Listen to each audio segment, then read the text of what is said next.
To illustrate pro-social behavior, in which we study how people help others, you'll see a series of hidden camera segments from an ABC News special. Watch how situations play a large role in whether or not people will help.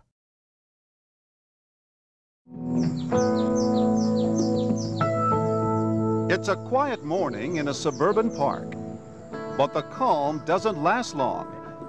The boy at this picnic table has company, unwelcome company. Hey! Hey, boy! Hey, buddy! Come on, boy! Don't touch me! Give me my glasses! We got some pencils. We got papers. The bullying is vicious, hurtful, out of control, and these women spring into action. Hey, stop! Can we call the cops now? You're not my mom. Security, let's go! And now this woman calls 911. Hi, can you please come down to Vanson Park? 3 kids are beating up another kid. We're trying to get security. There's no one here. Give me my backpack. Give me my backpack. How dare you! You're playing. You're not playing! Not yours. Give me this, it's not yours. Oh my God! But it's a false alarm. The boy is not in any danger. He and the bullies are actors hired by Primetime. And this plainclothes cop is working with us. But no one else in the park knows that this is just an experiment. We wanted to see what people would do. The first thing we notice is how many people just go right by. Even though it's clear they hear the taunts and see the shoving. Finally, this woman has had enough. Man, you look like get out of here. Are these kids bothering you? Yes. Stop crying. What's the matter with you guys? Does this make you feel good? Oh, yeah. Does this make you feel good? It make you feel like a big man? He's crying. Yeah? What a nerd. You need a detention. That's what you need. What grade are you in? 6. 6th grade? You feel big? Detention's fun, man. It's like a playground. Excellent. I want you guys to go back to your school and tell your principal that you met Are somebody. you a before. teacher? Yeah, I am. Cool. And you know what? Who's a little You know what? You are despicable. That's what you are. It's time to tell her she's part of our experiment. Are you the parent of one of these kids? No, I'm not. I'm a reporter. I'm John Quinones, and this is an experiment. Now, weren't you afraid? These are tough kids. You were going right after them. No, I wasn't scared. I wanted to know where their parents were, that their parents would allow them to behave this way. What's going on here? Is there something that drives women rather than men to intervene? Those women who call 911 tell us why they felt they had to get involved. I think it's a maternal instinct that, bear cub wanting to take care of little ones kind of kicks in, and whether it's yours or somebody else's, you just want to take care of them. But wanting to take care of a little boy being bullied is one thing. Knowing what to do is another. This woman seems transfixed, paralyzed by indecision for almost 2 full minutes. Give me my book back. And when this woman steps in, she's completely ignored by the bullies and walks away in frustration. But the bullies are about to get an earful. Give me my backpack. Problem? What problem you having? He owes us $6. I don't care. Yeah, beat it. Here, Joe. Thanks. Keep going. Where's that $6? I want my $6. So, when it comes to corralling bullies, do men have the advantage? Why would they listen to you and not to her? I think it's the male figure, the dominance, and I raised my voice a little louder than she did. Do you know their names? Bother you. Do you know their names? They go to my school and they bully everybody. So you know their names? No, I don't know their names. Well, you know what they look like, so you go to your principal and you tell them about them. They're bullies. And I felt this horrible anger welling up in me. This woman says she was spurred to act by something she'd just seen on TV. This Japanese woman whose stroller got stuck in the train, and nobody came to help her except this woman finally ran. I think that was so fresh in my mind that I thought, no way.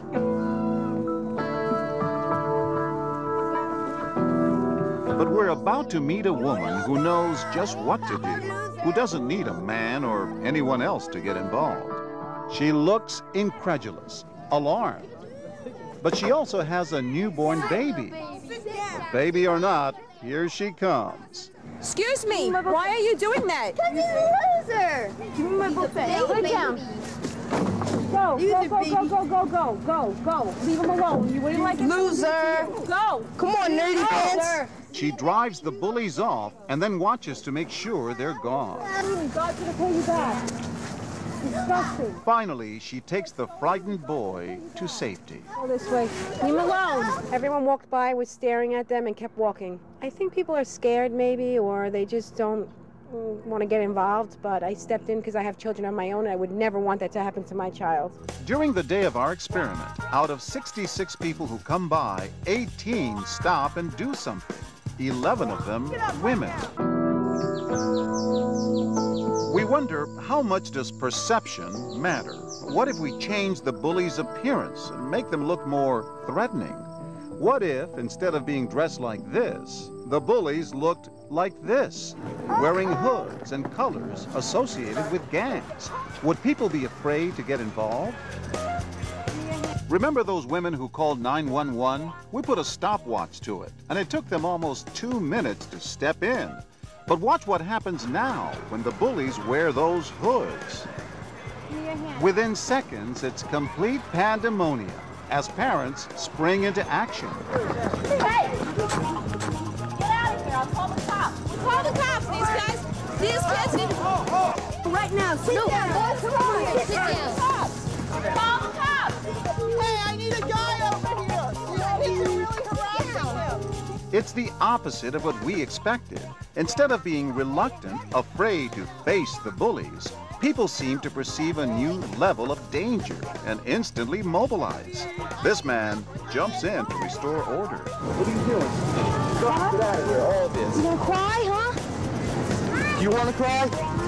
Dad, get out of here. What's wrong with you? What he doesn't realize is that he's been part of our experiment and that this little boy is okay. Social psychologists call the good stuff that we do for other people pro-social behavior. And a couple of ways that this shows up is helping and altruism. Now, they both essentially end up the same way, but they have different goals. Helping is any intentional behavior that directly improves another's welfare, for whatever reason. Say you want to give to charity because you want to, write it off on your taxes. Well, that's helping, but it's not necessarily for the same beneficial reason that you might give for altruistic reasons. And altruism is a form of helping that is motivated primarily by a desire to help another, rather than by any benefits that one might get oneself. So rather than an egoistic motivation, like avoiding negative emotions or getting a tax write-off or being praised or given fame for something, altruism typically involves self-sacrifice for the good of the other, rather than simply helping and just, for various reasons that might be, selfish or not. So why do people help? Well, there are a number of reasons. The main reasons involve, again, the motivations behind it. Social exchange theory says that we help because we're going to get something out of it ourselves. If we help someone similar to us, they might be related to us or might help us in the future, so we might get something back. It's rewards based. Why do we help? Well, because we'll get something in return, whether it's help again from someone else, or to feel good about ourselves, or to get some praise or whatever. It's we do it in exchange for some benefit. Again, that's very egoistic motivation. Rewards, of course, involved with the social exchange, any kind of reward, whatever that might be for you. You may want to reduce your guilt about not helping, and that is a reward in a sense. There are also internal rewards, including the one I just mentioned about guilt. One of the biggest predictors of whether people will help in certain situations is whether they feel guilty about not helping. So interestingly enough, that's kind of a arousal reduction theory that I don't necessarily want to help this person, but if I don't, I'm going to think about it and I'm going to feel bad about it, so I better do something. There are a couple of other reasons. there's this thing called the feel bad, do good phenomenon, or the scenario. And what we do there is we know, after learning and growing up, this doesn't work for kids so much, but we know that when we help other people, it tends to make us feel better. So a lot of times when we're depressed or we're down, not severely depressed, we can't even get out of bed ourselves, but when we are kind of down in the dumps, we know that if we can help somebody else, it'll actually make us feel better. So we act on that heuristic, and often we know that if we do help, we will feel better. And so people who are in bad moods tend to help more often than people who are in neutral moods. Now, another opposite situation is that people who are in good moods also tend to help more than someone who's in an average or neutral mood. And that's called the feel good, do good phenomenon or scenario. And what we think happens there is that people who are in a good mood are not processing as much. They don't necessarily think about the risks or the inconveniences. They're already feeling good, and plus they know, again, that this is going to make my mood even better at some level. And so they just help because they don't really think about the consequences of it. Or if they do, it's sort of some deep-seated learned tendency to know that, wow, when I help, I'm going to feel better. Another reason that we help is due to social norms. Norms control a lot of what we do, or influence them anyway. And there are a couple of norms that you should know about: the social responsibility norm and the reciprocity norm. The reciprocity norm takes place, again, among equals. That is, if I help you, I sort of expect you to help me in the future. I may not be overtly expecting it at the time, but last time I was in this situation and you helped me out, I feel like I really should help you back, and vice versa. So it's among people who are equal with each other, maybe neighbors or people who come across each other. You don't really know each other's social status, but the idea is that you scratch my back, I scratch yours, and vice versa. The social responsibility norm has to do with different statuses, and it's those people who are wealthy are expected to give back to the community. You're really not allowed to just be rich and only have multiple yachts and multiple homes. You can do that, but you also have to have a foundation, or you have to give to charity, or you have to do something to meet your social responsibility, because you are wealthy and therefore you need to give back to the community. So again, that's a status differential. Now, the norms as well about helping extend to gender. As you saw in the video, women actually tended to help more. They said that they tried to help more. They said that it was their maternal instinct, which is an interesting stereotype and or perspective. It may or may not be true. But when it comes to receiving help, women are much more likely to ask for help, and they therefore are more likely to receive help. In this situation of the video, the women were tending to be more proactive than the men, but when the men actually intervened, they were more effective because perhaps of the dominance and their ability to intimidate. So anyway, a couple things to think about. Women tend to ask for help. They don't tend to have a problem as much. Socially, it's acceptable for women to ask you to get the door or pick something up for them, whereas for men, sometimes they get mad if you hold the door for them. I've had that happen to me before. So anyway, that's the way that norms come into play with helping. If you didn't already click on these in the notes that were provided separately, go ahead and click on these links. They have a couple of interesting videos that involve the bystander effect, which is what we were essentially watching in that video earlier, as well as the situational power of who helps and when and under what circumstances. But they have to do mostly with how many people are around and whether help happens. So go ahead and click on those and watch them if you haven't already.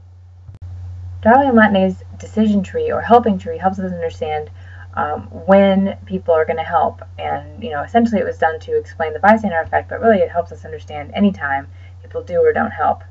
First of all, obviously, in some ways, people have to notice the incident. And if they don't notice it, well, then obviously they're not going to help. But if there are a number of situations where they don't notice, if there are other people around, or if they're in a hurry, or if it's crowded. There are other situations where people do notice and they still don't help. But that's what comes next. So if they do notice it, then they have to interpret the situation as one of needing help, usually as an emergency. But it doesn't necessarily have to be an emergency, just something that needs help. And so if they do interpret it as an emergency, they're more likely to help. But if they don't interpret it as an emergency or something that needs help, they just write it off as, oh, that's something that's not really important or necessary for me to get involved with, then they're not going to help. But if they do see it as something worth helping, then they're more likely to go on and then decide whether they want to take responsibility or not. If they assume responsibility, then they're more likely to help. They're going to say, this is something that no one else is going to do anything about, or I'm responsible, no one else is going to help, I need to do something. And then we try to help. If we don't take responsibility and we say, oh, it's somebody else's responsibility, or if we get that norm going where nobody's helping and we're all looking at each other like, I guess there must be some reason why nobody's helping, and we don't take responsibility, then we don't help. And so that's the biggest explanation for the bystander effect, that people don't assume responsibility. They diffuse the responsibility onto others. But again, first of all, you have to notice the incident, and then you have to interpret it as an emergency. So if there's any way that it's ambiguous, or if you're in a hurry and you don't notice it, then those immediately make it much less likely to help. We have a script for an emergency. If there's an emergency, they mentioned in the video, not everybody knows what to do, but in general, you know that you go up and you confront the bullies, or whatever the situation is. Someone's drowning, you jump in, or you throw them something and help them, to save them. But sometimes it's really not clear as to what we're supposed to do, and part of that has to do with whether we're not even sure if they want help or if they should be helped. These situations are called scriptless situations, and it's always good sort of to work out ahead of time what you're going to say or do in a situation like this. Embarrassing situations, I've done a lot of research on this. I'll tell you a couple of stories in class about these. We don't really have a good systematic way of dealing with helping people who are in embarrassing predicaments. If we could figure out memorize a certain thing to say and have that planned out, then it'd be much easier. The other thing too, giving to charity, obviously not an emergency situation, or helping an old lady across the street, or a cat out of a tree, or anything. Who helps? And well, a lot of it has to do with individual differences. Extroverts are more likely to help. People who are agreeable and nice, kind people are more likely to help. And so apart from all the situation, we want to also look at the ones that are scriptless, where the situation is less helpful to us in terms of what we're supposed to do.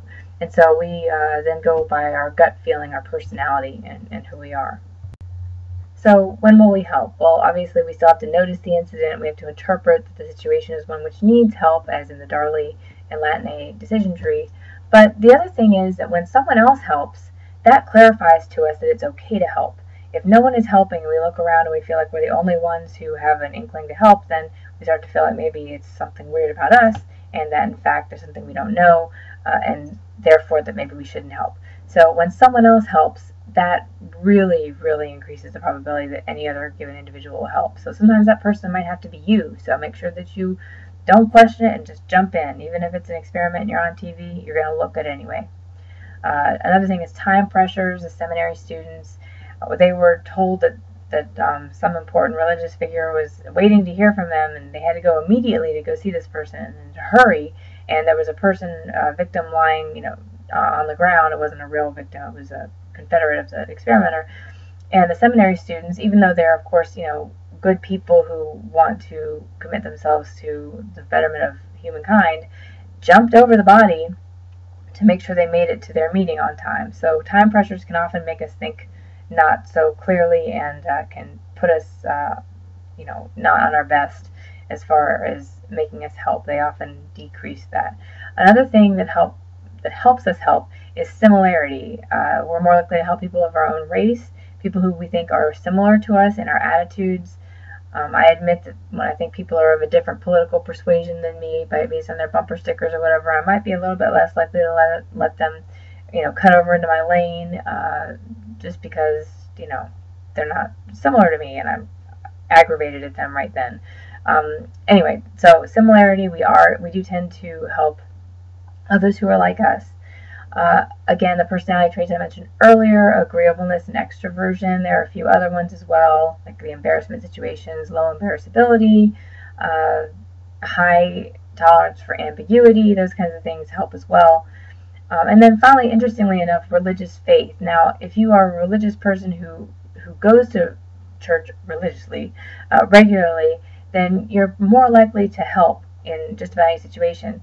Now, I guess that would be interesting to see whether they would help people who they viewed as non-religious. That would be interesting, because they would not be similar to them. But anyway, but the people who tend to proclaim religiosity, but only go to church on, Easter or Christmas or the major holidays, they tend to be actually less helpful because I think to a certain extent they are not truly devout. So those are a few other variables that influence helping. So one of the obvious things, the questions is, how can we increase helping? It's a big deal. It's something important. It would help all of humankind to have more helping and less hurting. Well, one thing about your own situation, if you want to increase the chances that you're helpful, being helped, is to reduce any ambiguity. So if there's anything that's unclear about your situation, make sure you make it very clear that you need help, regardless of how that make you feel uncomfortable. If it's not clear, people are going to, not take responsibility. They're not going to interpret it as an emergency because they'd rather not, get involved. The other thing too is increase their responsibility. Somehow we've got to make people aware of the bystander effect and tell everyone that he or she is responsible for helping, regardless of what's going on, because that really will help with the helping. The other thing too, guilt and concern for self-image. If we have if we're feeling bad about ourselves and feel like we don't have enough way to help, we don't know what to do. On the other hand, we want to avoid the guilt. Then we want to make sure that we're consistent with our attitudes that we're a good person. That might also if we can activate that somehow in someone else, help me, please help me, I'm so pitiful, that might activate their guilt and their concern for their self-image, even if they're not sure how to help. The door on the face technique, we'll talk about that in the persuasion, but basically you ask a big favor and then you ask a smaller favor later, and that might make them feel a little bit guilty and reduce their reticence of helping. We can also socialize altruism by teaching children how to be moral and include others, as well as modeling altruism and being a good person ourselves. Also help ourselves, and then attributing helpful behavior to altruistic motives, assume the best in others rather than egoistic reasons. And finally, learning about this in this class. That's a really big way that you can increase helping.